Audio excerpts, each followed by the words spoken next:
आश्रम में रहने वाला एक शिष्य एक दिन अपने गुरु के पास जाता है और कहता है, गुरुवर, मैं आत्मसंदेह की भावना से ग्रसित हूं। मैं अपने ऊपर विश्वास नहीं कर पाता। मैं अपनी योग्यताओं और क्षमताओं पर भी विश्वास नहीं कर पाता। मुझे अपने लक्ष्यों पर भी भरोसा नहीं कि मैं उन्हें पूरा कर पाऊंगा। मैं हर दिन हर काम के लिए खुद पर संदेह करता हूं। कई बार मेरे आसपास के लोग मुझे प्रोत्साहित करने का प्रयास करते हैं कि मैं योग्य हूं और कुछ भी कर सकता हूं, लेकिन मुझे उनकी बातों पर भी संदेह होता है।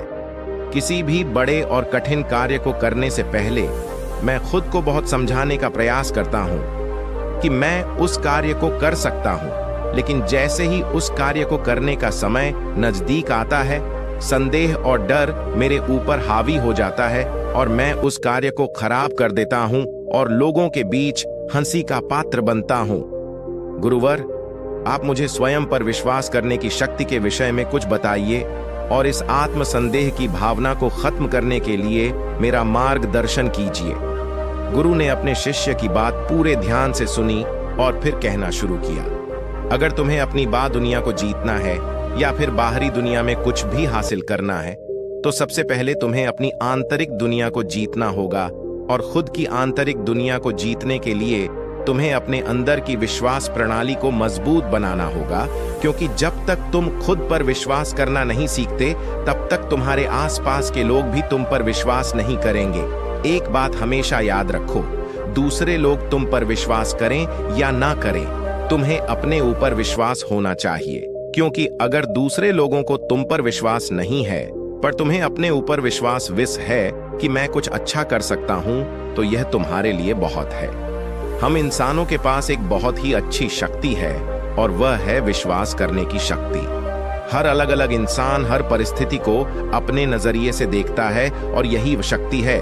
जिस तरह से हमारे विश्वास होंगे, उसी नजरिए से हम अपने आसपास की घटनाओं को देखेंगे और हमारा आत्मविश्वास भी उसी तरह का होगा। इसे एक छोटी सी कहानी से समझो। एक बार एक राजा ने 2 पक्षी खरीदे।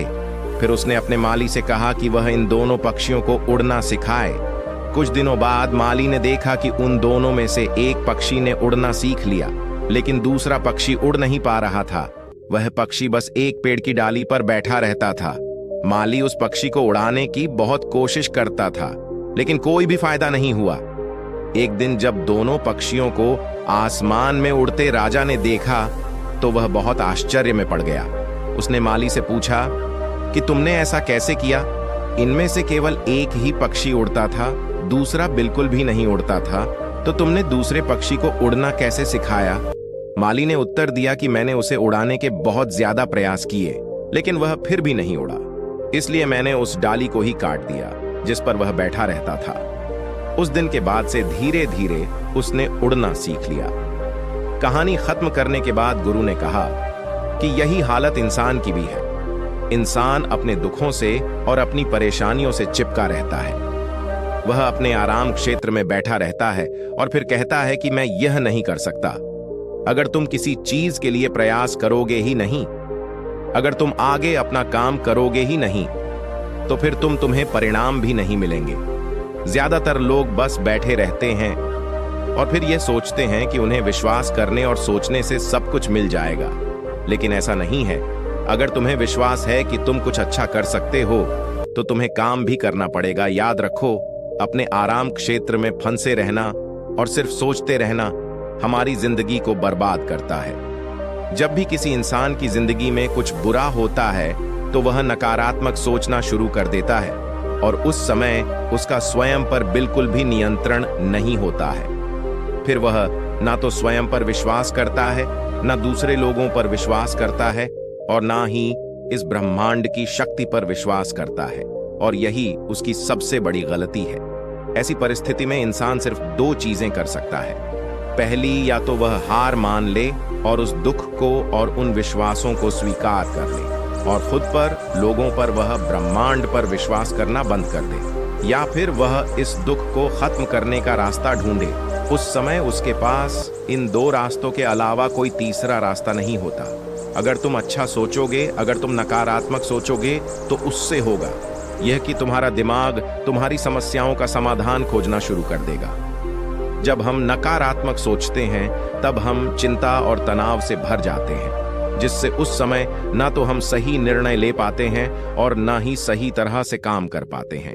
इसीलिए जब व्यक्ति दुखी होता है तो वह और भी ज्यादा गलत काम करने लगता है, उसके प्रयास और भी ज्यादा गलत हो जाते हैं। हमारे दिमाग में इतनी शक्ति है कि वह किसी झूठे सपने को भी बिल्कुल सच कर सकता है। जब अपने लक्ष्य के बारे में, अपने उद्देश्य के बारे में पूरी तरह से सोच लेते हैं, यानी जब हम यह निर्णय ले लेते हैं कि यही मेरा लक्ष्य है और उसके बाद हम बिल्कुल भी यहाँ वहाँ नहीं भटकते, तो हमारा दिमाग उस सपने को सच मानना शुरू कर देता है, उस पर काम करना शुरू कर देता है, क्योंकि अब हमारा ध्यान सिर्फ उसी एक चीज पर है। लेकिन अगर हम हर दिन बदलते रहेंगे तो फिर हम कहीं भी नहीं पहुंचने वाले।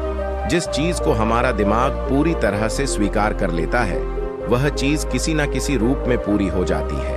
अगर तुम यह विश्वास कर लेते हो कि तुम अपने लक्ष्य को पूरा करने में सफल रहोगे, तो तुम्हारा विश्वास उस चीज को सच बना देगा। लेकिन अगर तुम्हारे मन में कोई संदेह रहता है, अगर तुम अपने ऊपर विश्वास नहीं कर पाते, अगर तुम इस ब्रह्मांड की शक्ति पर विश्वास नहीं कर पाते, तो फिर मेरी बात मानो, तुम निश्चित रूप से असफल होने वाले हो। और तुम्हारी असफलता का एक बहुत बड़ा कारण यह है कि तुम अपने ऊपर, इस ब्रह्मांड की शक्ति के ऊपर बिल्कुल भी विश्वास नहीं करते। कहने का मतलब यह है कि तुम्हारे जीवन में नकारात्मक परिस्थितियां कई बार आएंगी, लेकिन यह तुम्हारे ऊपर निर्भर करता है कि तुम कैसी प्रतिक्रिया दो। या तो तुम थोड़ी देर के लिए दुखी होकर उसके बाद यह समझ सकते हो कि मुझे अच्छा सोचना है, तब मैं इस समस्या का समाधान खोज सकता हूं, या फिर तुम नकारात्मक सोच सकते हो, बहुत ज्यादा नकारात्मक सोच सकते हो और धीरे धीरे उस चीज को एक चिंता बना सकते हो और अपने ऊपर इतना ज्यादा दबाव और तनाव बना सकते हो, जिसकी वजह से तुम्हारे अंदर बहुत सारी शारीरिक और मानसिक बीमारियां पैदा हो सकती हैं। इसीलिए जिस तरह से उस माली ने वो टहनी काटी थी, इसी तरह तुम्हें भी अपने नकारात्मक विश्वासों को धीरे धीरे काटना होगा, जिससे तुम दोबारा उसी नकारात्मक विश्वास पर जाकर ना बैठ जाओ। जैसे जैसे तुम अपने नकारात्मक विश्वासों को सकारात्मक विश्वासों से बदलते जाओगे, वैसे वैसे तुम्हारे प्रयास, तुम्हारा नजरिया, तुम्हारा सोचने का तरीका, तुम्हारे दिमाग में आने वाले विचार बदलते जाएंगे। अब यहाँ पर एक सबसे जरूरी समझने वाली बात यह है कि तुम्हारी भावनाएं तुम्हारे लिए एक सबसे बड़ा हथियार हैं। जब तुम अपने जीवन में किसी लक्ष्य को तय करते हो, उसके बारे में सोचते हो, तब वहां पर भावनाओं को जोड़ना बहुत ज्यादा जरूरी होता है, क्योंकि हमारी भावनाओं में बहुत ज्यादा शक्ति होती है। जब हम अपनी इच्छा को, भावनाओं को, विचारों को सही दिशा में जोड़ते हैं, उन्हें सही दिशा में लगाते हैं, तब हमारी जिंदगी में सकारात्मक बदलाव आना शुरू होता है। अगर तुम ऐसे लक्ष्य तय करते हो जहां पर तुम्हारी भावनाएं सही जगह पर जा रही हैं, तो तुम हमेशा उत्साहित रहने लगते हो और लंबे समय में तुम्हारी भावनाएं उससे जुड़ने लगती हैं। लेकिन अगर तुम्हें अपनी भावनाओं का सही फायदा लेना है, तो सबसे पहले तुम्हें अपने अवचेतन मन को सही तरीके से प्रशिक्षित करना होगा, क्योंकि जो भी बार बार दोहराने पर तुम्हारे अवचेतन मन में जाएगा, उसी से तुम्हें अपनी भावनाओं को जोड़ना है। और तुम्हारी भावनाएं जब उससे जुड़ जाएंगी, तब धीरे धीरे तुम्हारी वास्तविक दुनिया में भी वह चीजें प्रकट होने लगेंगी। गुरु ने आगे कहा, एक बार यात्रा के दौरान मैं एक बहुत बड़े व्यापारी से मिला।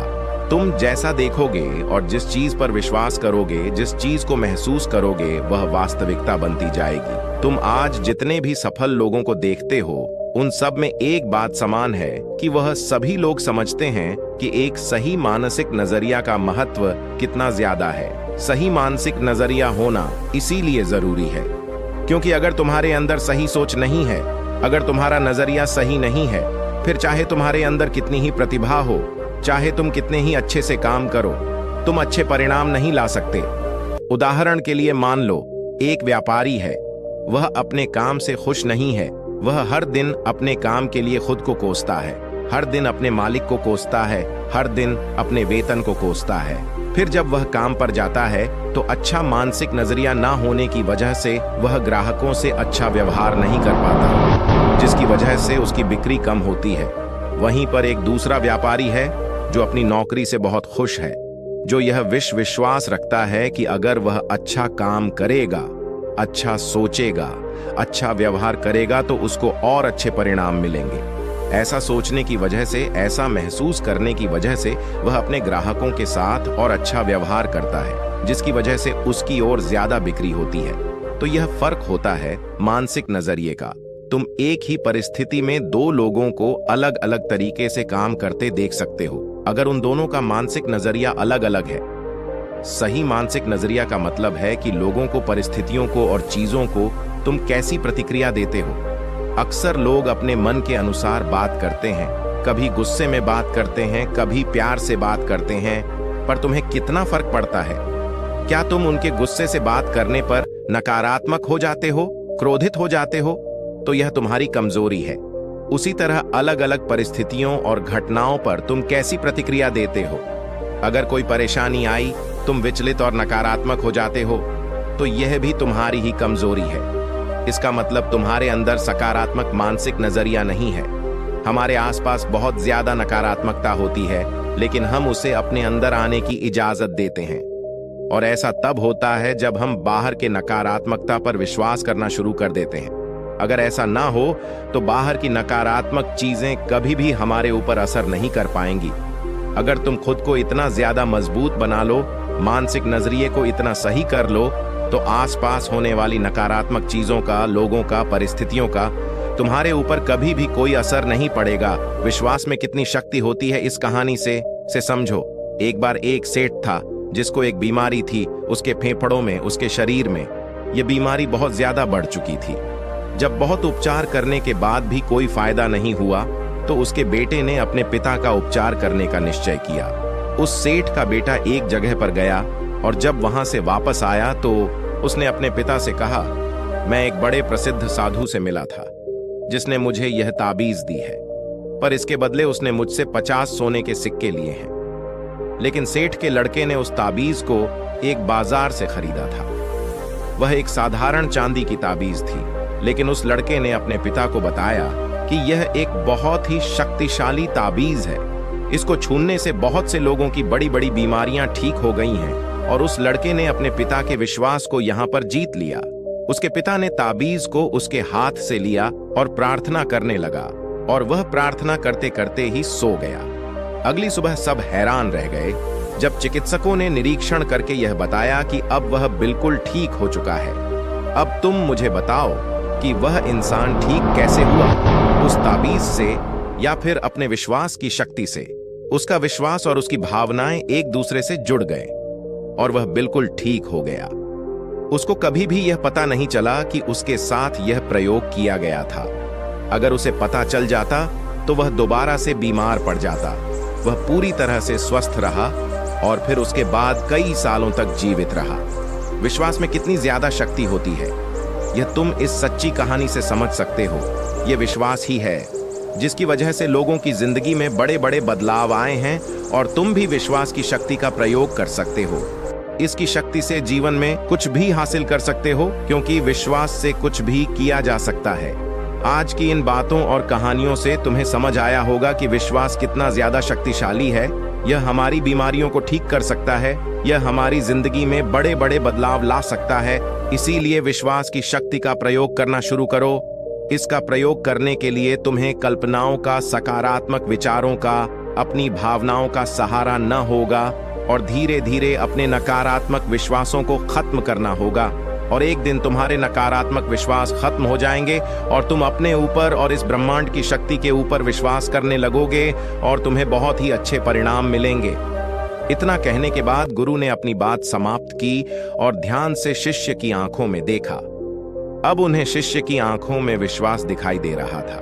गुरु समझ गए कि जो बात वह शिष्य को समझाना चाह रहे थे, वह बात शिष्य ने समझ ली है। इसके बाद ने शिष्य को वहां से जाने की आज्ञा दी और खुद आंख बंद करके ध्यान में डूब गए। दोस्तों, उम्मीद है कि आपको यह वीडियो पसंद आई होगी, और वीडियो में यहां तक बने रहने के लिए आपका बहुत बहुत धन्यवाद।